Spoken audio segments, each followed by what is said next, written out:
use the most modern equipment techniques, but one company also takes a less earthy approach.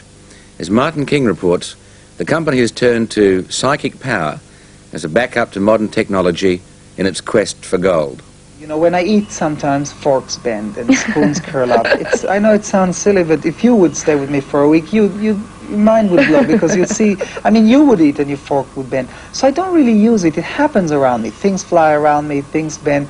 But I don't take advantage. I mean, this is how most people remember Uri Geller, world-renowned metal bender and self-acclaimed psychic.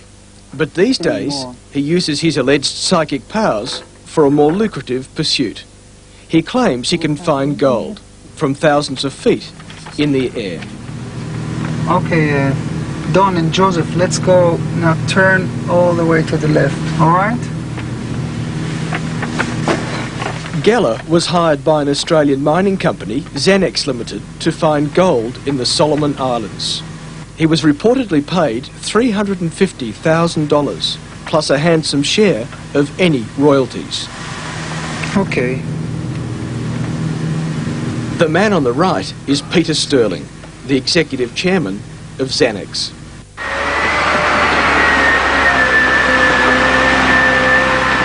This film was shot at the opening of an existing Xanex mine in the Solomons, where Sterling and Geller obviously impressed the Prime Minister, Sir Peter Kenaloria. I've got a spoon that is bent. I'm not going to use that.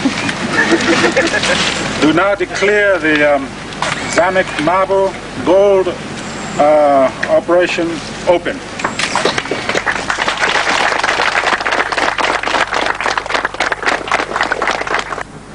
This is the Australian headquarters of Xanex Limited. Mr. Sterling has refused our request for an interview, but he did say the company's involvement with Uri Geller was fair sport, and he was quick to add that Xanex shares are on their way up.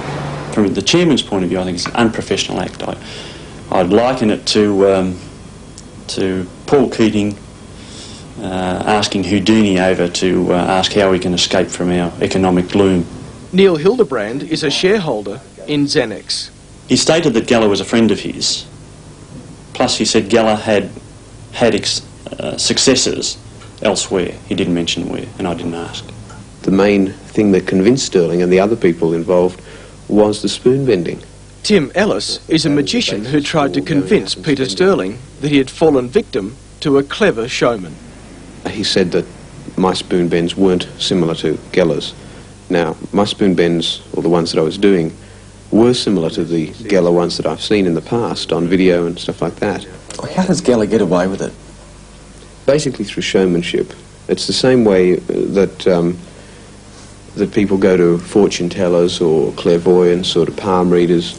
They always hope that there's going to be something, some easy way of doing something. It's the same reason everyone enters Tattslotto. It's basically Tattslotto for the big boys.